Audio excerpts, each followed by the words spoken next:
It's Friday, the first hour of our program, Brunch with Bernie. Senator Bernie Sanders, the man I think of as America's senator. People in Vermont, of course, think of him as their senator.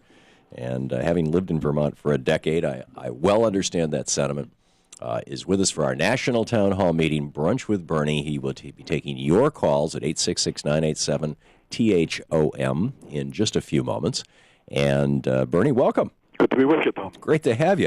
As we're speaking right now, out in front of the Marriott Wardman Hotel, which is where the CPAC convention is going on, literally as we speak, the candidate Walmart, and this is without the dash, so they're not violating their copyright, is announcing that it is the first corporation to officially run for president with revenues of $480 billion.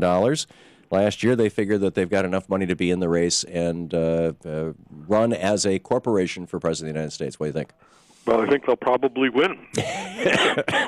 Don't make me laugh. But they'll have some competition. I'm afraid that Romney and Gingrich will also have substantial corporate backing as well. Yeah. I think I want to reiterate some of the concerns that I've raised in the past, and I think more and more Americans are seeing the outrageous and horrendous implications of the 5-4 Citizens United Supreme Court decision of 2 years ago. And what we're seeing right now, as bad as it is, we should appreciate is really in many ways just the tip of the iceberg. What Citizens United is about is saying that a corporation is a person. That person has First Amendment freedom of speech rights to spend as much money as it wants in elections, on campaign, advertising, on television, radio, etc. What we are already seeing right now, and it will only get much, much worse, is that billionaires and corporations are already pouring huge sums of money into all of the campaigns for president. We saw Sheldon Adelson, a multi-billionaire from Nevada, pouring millions into Gingrich's campaign. You saw billionaires, John Paulson, etc., hedge fund operator, pouring substantial sums of money into the Romney campaign. Mr. Santorum also has some sugar daddies pouring significant monies into his campaign. We will be reaching the point where candidates essentially will be completely owned by corporate interest if we do not overturn Citizens United. And the good news is there, I think, all over this country, people understand the need to do just that. We have got 32 local governments around our nation that have already passed resolutions calling for a constitutional amendment. There are state legislatures now beginning to discuss the issue. I can tell you that in the state of Vermont, come what we call March meeting day, first Tuesday in March, we're going to have 32 local governments. We're going to have 36 towns, who will be debating the need for a constitutional amendment. My guess is most of those will pass.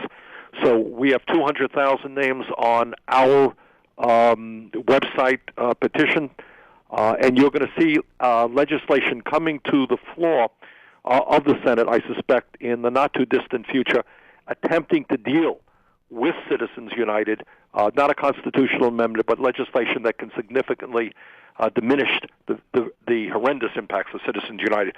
So this is a huge impact. For anyone who's concerned about American democracy, the right of the people, ordinary people, to control their political future, we've got to be involved in that issue. There's another issue out there, Tom, that I've been working very hard on, and we've talked about it in the past, that is the future of the U.S. Postal Service. Postal Service has financial problems because of the decline of first-class mail. There are ways, in my view, to save the Postal Service, to save rural post offices, to save the kind of delivery system we have right now, to go forward without laying off in the midst of a recession, or reducing, I should say, hundreds of thousands of jobs, including many for veterans, in the Postal Service. And the fight we're making is to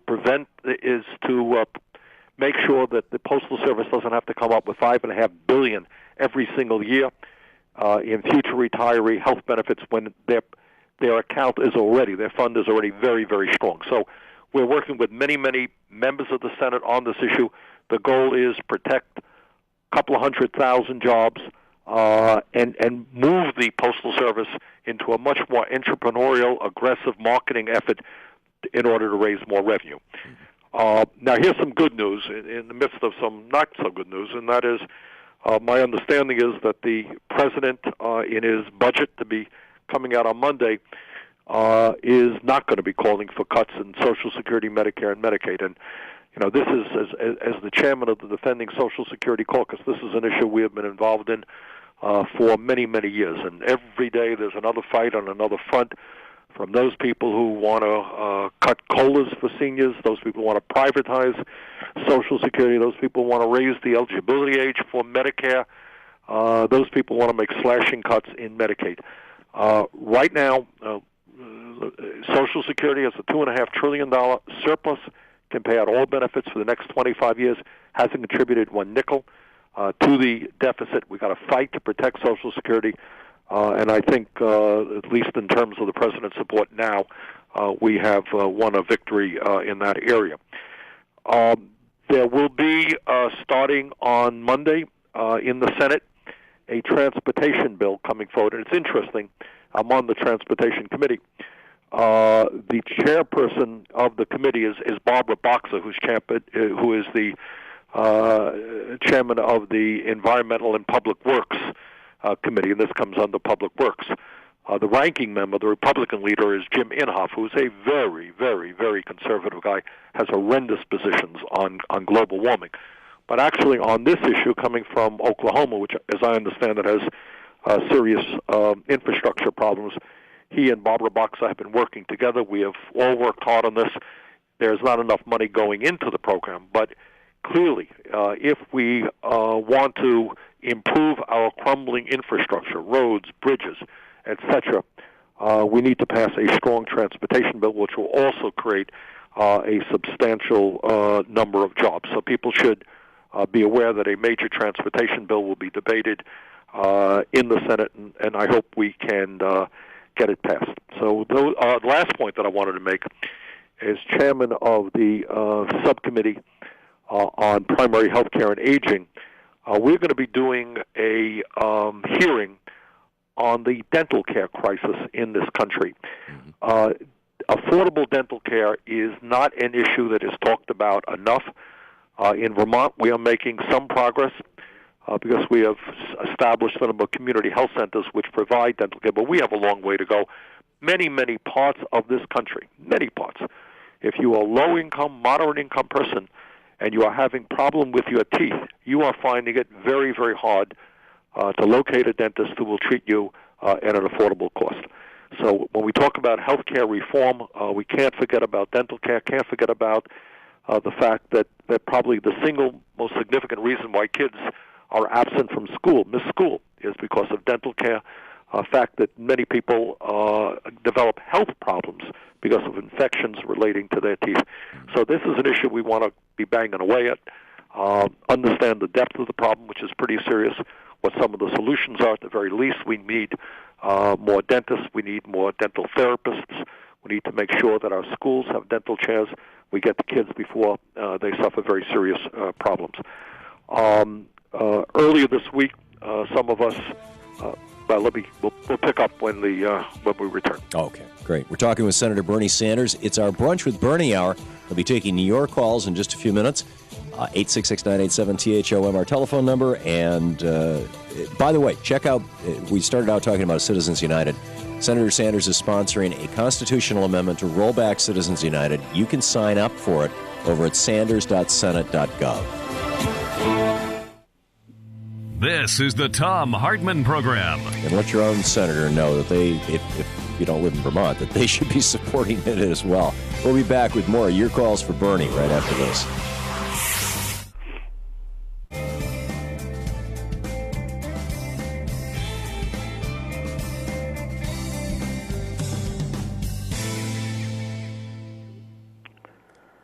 Welcome back. Thom Hartmann here with you. Senator Sanders on the line with us. Cliff in Santa Clarita, California. Thanks for watching us on Free Speech TV. You're on the air with Bernie. Good day, Tom, and good day, Senator Sanders. The reason I'm calling is this revolving door with industry and government. In this instance I'm about to talk about, it seems like it could be very dangerous to all the human race. I mean, Tom Vilsack is the agricultural secretary, and he is a Monsanto guy, and the GMO foods are just flooding our markets now without labeling, and they're doing a lot of research lately with animals in laboratories, and they're coming up with astonishingly high rates of birth defects and sterility and reproductive abnormalities. And my point is that these products are not known. We don't know the dangers and the effects on the human species, on our population. And this GMO epidemic is spreading, and it's uncontrollable. I mean, Cliff, what's your question for the senator? Well, I want to know what we can do about this. Well, okay, let me tell you what we can do about it. What we can do about it is support organic agriculture. We can oppose GMOs at every step of the way, and some of us have done that for many years. I should tell you, Cliff, that while you have portrayed a fairly pessimistic future in terms of food, there are some very optimistic things that are taking place as well. In Vermont and around this country, you are seeing more and more people who are looking to their local farmers, not factory farmers, not big corporations, for the food they want. You are seeing a significant increase in CSAs, in farmers markets. You're seeing here in Vermont, and again, all over the country, younger people going back, getting into agriculture, and many of them doing it organically. It is hard to go, 20 or 30 years ago, Tom, when we used to talk about organic foods, that was kind of thought to be weird. Yeah, that was by mainstream America, fringy kind of thing. There's no supermarket that you can go to today where you're not going to have an organic food section. Every major corporation is talking about quote-unquote natural food, whatever that may mean.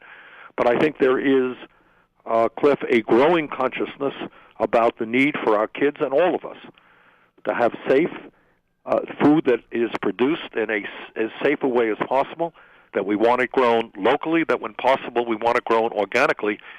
And some of us in Congress are working very hard to make sure that farmers are able to do that, and we give them the support to do that. Bernie, just 30 seconds before the break, he had asked, he started out with Tom Vilsack as the Secretary of Agriculture, who's worked for Monsanto. Well, Thoughts on that? I know Vilsack. He's been up here in Vermont. I actually like Vilsack, and I think he's doing a reasonably good job. So you want to be careful about, making a broad criticism of everybody who's worked for a corporation. But in the issue of revolving doors, no question. It is especially true in the military, where you see former high-ranking military officials now working for the military-industrial complex. You see it all over the place. Yeah. And that is a very serious issue, because these guys know how government works, leave government, go into the private sector. They have friends in government. They're able to manipulate government for their own corporate ends. Yeah, that's something that we need to be handling. Senator Bernie Sanders with us. It's our Brunch with Bernie Hour. Check out his website at sanders.senate.gov. You can sign his constitutional amendment there to repeal Citizens United. And you can sign up for the Bernie Buzz. I got my copy yesterday in email. A great newsletter. It's a great news site, sanders.senate.gov. We'll be right back.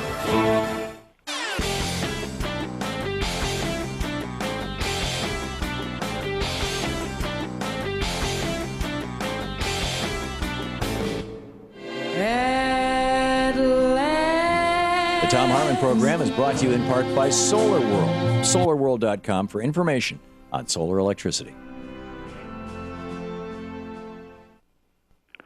At last. Welcome back. Thom Hartmann here with you. We'll figure out these bumpers. And Alex in Cape Floral, Florida. You're on the air with Senator Bernie Sanders. Thank you, Tom. First-time listener, and Senator Sanders, you are a hero of mine. I'm reading your book, The Speech, right now. It's excellent. Thank you very much, Alex. And I want to say, I read the story today when I got home from school, and I thought about you when I saw it. It says, Obama frees 10 states from No Child Left Behind, and it says 28 more expected to seek similar approval by the end of the month. Now, obviously, that program is unpopular, but I want to know, where do we as a country go from there to fix education in this country, which you and I both know is horrible. I think you're the best guy to give President Obama advice. What do we do, sir? Well, thanks, Alex, and thanks for raising the issue of education. I think the situation is very, very dire, and it is in many ways getting worse, especially for low-income and working-class families. What we have seen in recent years are cutbacks in public education, kids clearly not getting the education they need to succeed in the 21st century. So here's what I think, Alex. The very first thing that we have to do as a nation is make a decision that every single child in this country, regardless of income, is going to get the highest quality education they need. And we have to understand, as much of the rest of the world already does, that education is an investment. If we do not have a well-educated workforce, how in God's name are we going to compete against countries all over the world that are doing a lot better in education than we are? It was not so many years ago that the United States led the world in terms of the percentage of our people who went to college. That number is way, way down. We're now in about 9th place. In terms of child care, we have an absolute disaster all over America. In Vermont, throughout this country, you have working families, husband and wife, both working, single mom working, want to know that their kids are getting the quality care that you need from 0 to 3, which are the most important years in a child's life. We don't have it. We don't have it.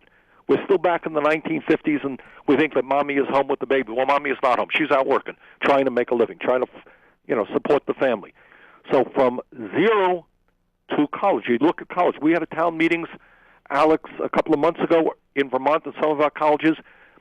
Kids were standing up, young lady crying, just not knowing how she's going to pay off her enormous debt that she has built up, being the first person in her family going to college. So we need a radical rethinking of education, understanding that it is an investment. And that's what we've got to shoot for. And lastly, as a nation, we've got to reach the conclusion that maybe high-quality education is almost as important as the Super Bowl. Don't want to go that far. But we do really have to understand how important education is, how important educators are. We have to attract the best and the brightest. We want the best people going into education. Pay them what they deserve to be paid. So in a sense, what I'm saying, Alex, is we need a revolution in our attitude toward education. Yeah, I think that education is infrastructure. It's our intellectual infrastructure. Right. That's exactly correct. John in Minneapolis, you're on the air with Senator Bernie Sanders. Yeah, thank you for taking my call. I just wanted to make the comment, and I don't know if this is true or not, but I had heard that in the lead-up to passing the Affordable Care Act, Obama's act, that insurance companies alone spent over $1 million a day to make sure that their interests were protected. And these are the same companies that, just did horrible things in denial of people and literally led to the deaths of many Americans. And yet, the American right just absolutely denies that money has any influence in politics, and it's such a sophist argument. Yeah, maybe it doesn't all the time, but obviously to most people in the real world, it does.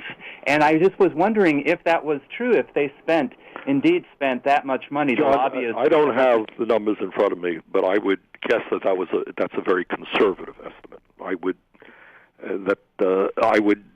million a day would be probably a lot less than what they really spent.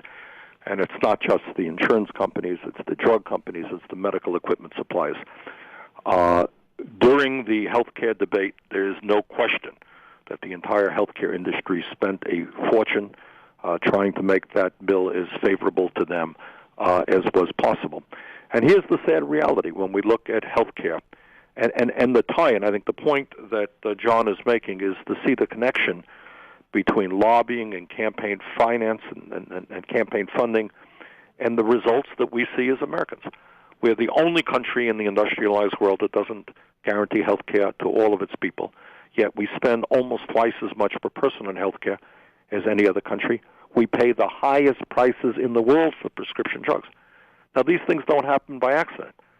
They happen because of the enormous power of the pharmaceutical industry and their trade group called Pharma, the enormous power of the private insurance companies whose function in life is to make as much money as they can out of healthcare, not provide high-quality, affordable healthcare. So there is a direct correlation between campaign finance, the huge amounts of money that Wall Street, drug companies, insurance companies, military-industrial complex spend on campaigns, and what we end up getting in terms of public policy. Which brings us back to the need for your constitutional amendment. which brings us back not only to the need to overturn Citizens United, but move aggressively to public funding of elections.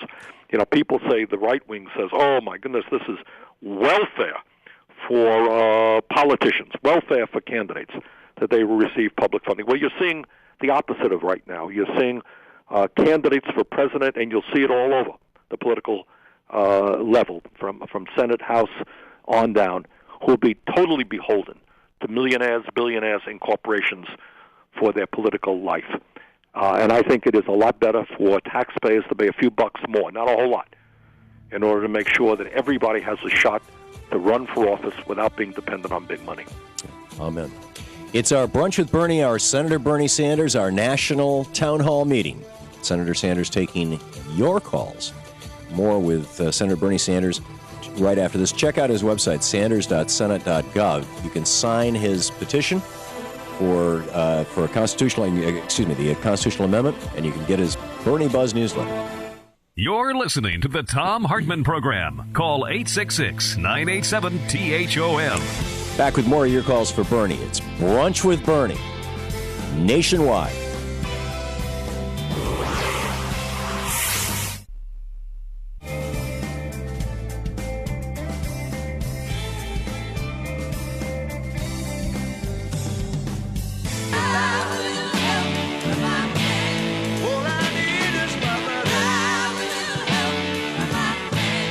And one of our best friends in the United States Senate is United States Senator Bernie Sanders. It's our Brunch with Bernie hour, our national town hall meeting here on the Thom Hartmann Program.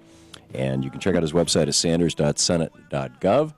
And Bernie, you're here, right? I'm right here. Okay, Len in New York City, you're on the air with Bernie. Good morning, Senator Sanders. I'm wondering, and I'm supporting the idea of creating a super PAC specifically committed to advertising about super PACs and about how bad they were and who instituted them to begin with. I think Stephen Colbert and Nancy Pelosi beat you to it, Len. Pardon my interrupting. Yeah, but I don't know if they're actually putting all that money in there. The idea is there. Well, Len, I think that's a very good idea. I think that when the degree to which people learn about what a super PAC is doing, the degree to which they learn about who owns it, and how perverse that whole process is for politics and democracy in America, the better it is. And I think that one of the antidotes to this huge flood of money coming into the political process right now, and which we will be seeing increasingly in the coming months up to November, is precisely to tell people about who is funding these things, or who we think is funding them things, because there's no disclosure. So advertising and fighting back on the media against the super PACs, I think, is an excellent idea, Len. Andy in Kansas City, Missouri, you're on the air with Senator Bernie Sanders. God bless you, Senator Sanders, and thank you, Tom. I've got a question, actually a couple of them, but the first question is, we've got a bunch of whistleblowers that are out there that are being persecuted by the government. And I'm not just talking about in the defense side of things, but I'm talking about throughout the federal government. And I know we had a whistleblowers law out there that was there to protect them. Why isn't that happening now? Well, they should be protected. I can't give you the answer to that, Andy, without knowing the specifics. But I think there is widespread belief, regardless of one's political persuasion, that there is an enormous amount of waste and fraud in many parts of government. We did a study not so long ago documenting the enormous amount of fraud taking place within the defense industry and many, many contractors who are doing nothing else but ripping off the federal government. It's true with regard to Medicare, Medicaid, and almost every other branch of government. I think the whistleblower concept, where employees, honest employees, who are prepared to stand up and expose that type of corruption, is something that we should certainly be supporting. Randy in Sioux City, Iowa, you're on the air with Bernie Sanders, Senator Bernie Sanders. Good day, gentlemen. It's a two-part question. The first one part is, Bernie, I had heard through an email that I got that the infrastructure bill that could possibly be coming from the United States Congress is going to be linked with oil production in Anwar. Is there any truth to that? And well, Randy, as you know, the way the Congress works is we have a bill in the House and a bill in the Senate. To the best of my knowledge, that is not the case in the Senate bill. I can't speak to what is in the House bill. My understanding is the House bill is not a particularly good bill. Anthony in Detroit, Michigan. You're on the air with Senator Sanders. Good morning. Well, good afternoon. Hi. How are you? Great. Glad you're there, Mr. Sanders. I appreciate your work. Thank you. Support you 100%. I had a question. I'm calling from Detroit, though. I had a question about the settlement agreement that the Justice Department reached with the mortgage company and the banks regarding the robocalling. And from my understanding, what I've been reading, that don't let them, that will not let them off the hooks for any criminal activities that could be pursued by the states. What do you think about that agreement? Well, I'll tell you what I think. I mean, the good news is that I think it's somewhere around $26 billion going to be released from large banks in order to help people save their homes who are now underwater. But, Anthony, what I think, and I've thought about from day one, we are in the midst of this horrendous recession today where so many people have lost their jobs. You talk to people who have lost their life savings. We're talking about people who have lost their homes because of the dishonest and illegal behavior on Wall Street. And I think one of the reasons that people are so angry and so frustrated is they see these guys get away with murder. And yes, reaching settlements with the government and coming up with billions of dollars, whether that's in fact enough, I can't tell you. But not seeing these people who have been engaged in, I believe, criminal activity go to jail is something that I think many people are deeply upset about. Marvin in Pennsylvania, you're on the air with Senator Bernie Sanders. Yes. Good afternoon, Senator. My name is Marvin. I was wondering, with the recent passage of the Congress passage giving the president a line item veto, in the payroll extension bill, the new one that they're having difficulty with, in there I noticed the Keystone X pipeline. Can the president just line veto that out? Well, that's an interesting question. First of all, the line item veto has not been passed. I mean, what everybody has got to understand and not forget, we have two branches of Congress. We have the House and the Senate. The House is now controlled probably by the most right-wing leadership maybe in the history of this country or certainly in the modern history of this country. So nothing that comes from the House surprises me.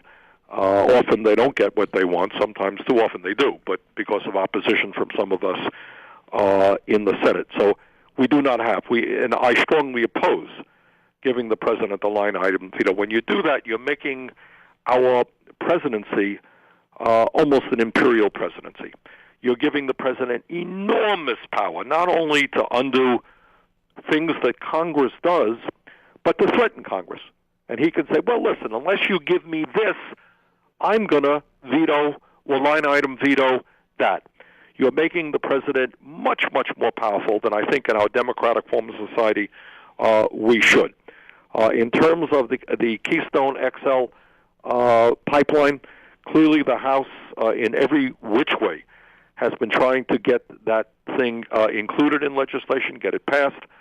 And I am strongly opposed to it, and one of those leading the opposition to it, because if we are serious about global warming, if we're serious about cutting greenhouse gas emissions, the last thing you want to be doing is digging for oil, which is almost twice as dirty as regular oil in terms of greenhouse gas emissions. So I think we should kill that project. I think we should move radically to energy efficiency, get cars that get 50, 60, 70 miles per gallon, public transportation much stronger, weatherizing our homes, moving to wind, solar, geothermal, biomass, other sustainable forms of energy. So I am not a great fan of the Keystone Pipeline. You know, it blows my mind, Senator Sanders. China now has over 5,000 miles of light rail, I believe, or a high-speed rail, rather. Right. And here we are arguing about transporting oil from coast to coast across our country, and there's no discussion about transporting people at a high speed. Well, we are way behind. In terms of infrastructure, incredible. Tom, China is spending about 9% of its GDP. Europe about 5%. We're spending 2%.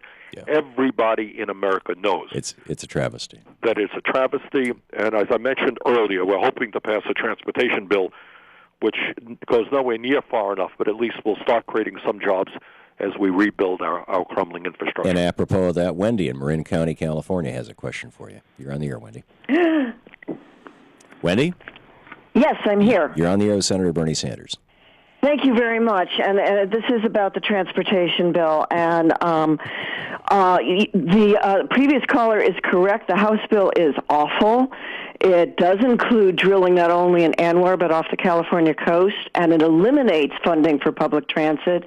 And the main thing I'm calling about is that there's a major assault on funding for walking and biking in both the House and in the Senate bill. And I wanted to know if the Senator, number one, are you going to vote for the Cardin-Cochran amendment, which will at least strengthen the ability to get funding for walk-bike facilities, and just discuss this major assault to eliminate what is a tiny fraction of the bill, but which creates more jobs and makes the streets safe. Okay. Wendy, I'm going to let Bernie answer that because we just have a minute left. Interestingly enough, Wendy, in about 2 hours, I'm going to be sitting down with my staff going over the amendments and some of the amendments that we will be proposing. But I certainly can tell you that, in my view, bike paths and walking paths are extremely important. And I think the transportation bill should include them. She is right, Wendy is right in saying that in the Senate bill, the House bill is a disaster. The Senate bill, as I recall, does not include that, and that's something we certainly would like to get back. I can tell you, when we lived in Portland, Oregon, well, and in Vermont too. I mean, there's trails all over, but in Portland, the city had, I think, 44 miles of bike and walking trails. It was contiguous. People like the paths. They help keep us healthy. They keep people out of cars. They cut down on pollution and greenhouse gas emissions. So, yeah, I think it's a winner, and I think we should be very supportive of those efforts. Yeah, an absolute plus. Senator Bernie Sanders with us. It's our Brunch with Bernie hour. Check out his website at sanders.senate.gov, where you can sign his constitutional amendment to repeal Citizens United. sanders.senate.gov. You're listening to the Thom Hartmann Program. Visit thomhartmann.com for audio and video archives. Brunch with Bernie, more of your calls for Senator Sanders right after this. Stick around.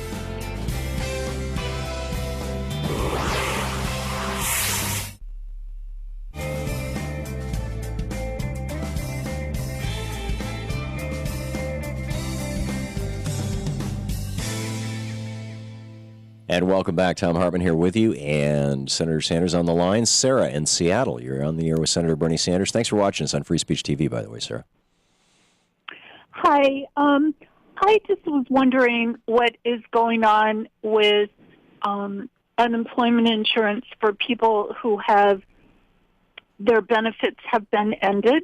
I was laid off twice, and my benefits ran out the middle of October, and how are we supposed to exist with not having any compensation to help us until we get another position?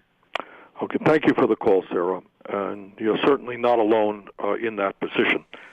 When you hear in the media discussions about extending the payroll tax cut, which is now being debated hot and heavily in Washington, understand as part of that package is also extending unemployment compensation. So that debate is taking place right now. The issue is, and where the debate is mostly about how it's going to be funded. Do you fund it by cutting back on Medicare or Medicaid or education, or do you fund it in a fair and progressive way by ending corporate loopholes or asking the wealthiest people in this country to start paying their fair share of taxes? But the extension of unemployment benefits is part of the package that is being debated right now in terms of the payroll tax extension. And another hostage-taking situation by the Republicans. Faith in Sino, Ohio. You're on the air with Senator Sanders. Hi, Senator Sanders. I'm a great big fan. This has been a great show, guys. A wonderful show. Thank you. We just have about a minute and a half, though, so real quickly. Okay, I was going to speak on government and the church to take judgment of sin away from God, but you pretty much covered that. So I'm going to ask you about patent laws. How come these patent laws are being extended so long? They're too long, too much. They're killing creativity and growth in the young. They're stopping us from our genetic, historic rights to build on past knowledge, and that's how we think and work. And why are you guys... what is going on with patent laws? Okay. Thank you. I'll take off there. But be careful, say, about using the word "you guys," because there are 100 members of the Senate, and they all have different points of view, and you have two political parties down there. I'm an independent. So try not to lump us all together, please. The patent law is a huge issue, and I have some very serious concerns. On one hand, obviously, if somebody comes up with an invention, that person has the right to benefit financially from that.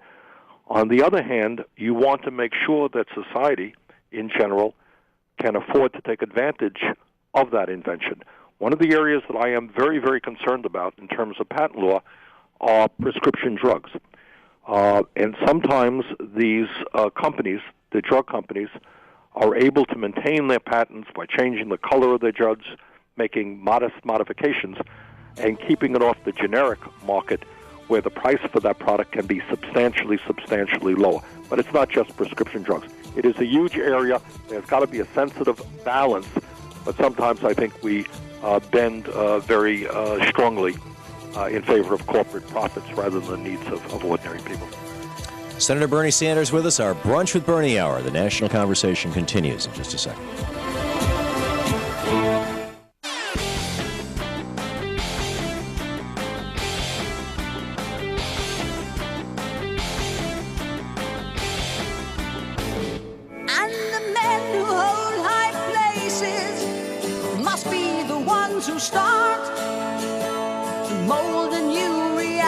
Welcome back to the place where despair is not an option, the Thom Hartmann Program. Get out there and get active. Get over to sanders.senate.gov and sign that petition. CC in Colorado, you're on the air, Senator Bernie Sanders.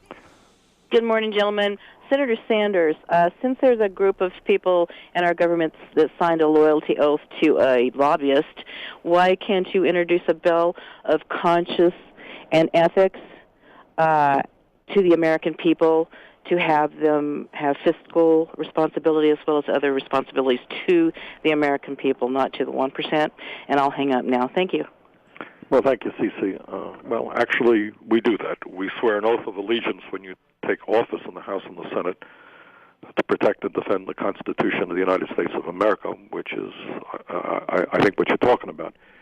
The idea that we have lobbyists out there whose main goal in life is to protect the 1%, to make sure that we continue to maintain the lowest effective tax rate for the very richest people in this country, threatening people that if they vote for any tax increase, if they vote to do away with any loophole that corporations now enjoy. Right now you have major corporation after major corporation making billions of dollars in profit, some cases paying nothing in taxes, or very, very little in taxes.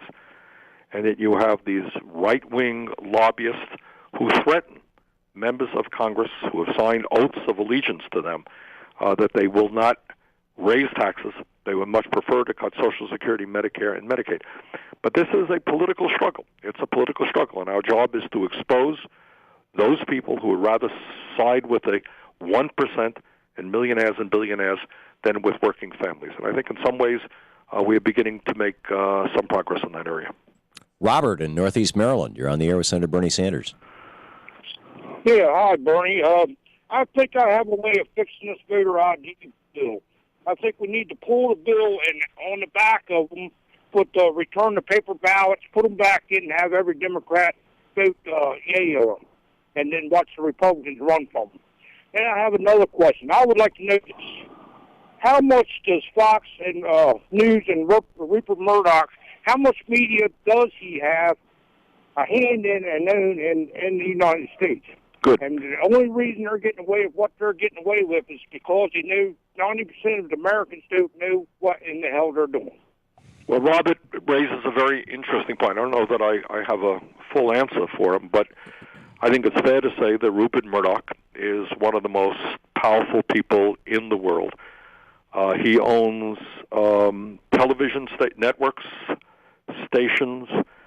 He owns satellite TV in the United States significantly. He owns newspapers. But understand, Robert, it's not just in the United States of America. He's obviously originally born in Australia, has a lot of presence in the United Kingdom. When elections take place in the United Kingdom, the candidates come and talk to him, and he makes a decision as to who he's going to be supporting there, which carries a whole lot of weight with his newspapers there. So this guy is enormously powerful. And again, Robert raises an issue that Tom and I talk about a whole lot, and that is above and beyond Citizens United and corporate money coming into elections, is the degree to which media conglomerates, including Fox and Rupert Murdoch, have enormous, enormous power over what people see, hear, and read. And that obviously influences how people learn about the world and what their political views are. It is a serious problem. And that's why it is so important to my mind that we continue to support efforts like Thom Hartmann, and other progressive radio people on television. We're a minority.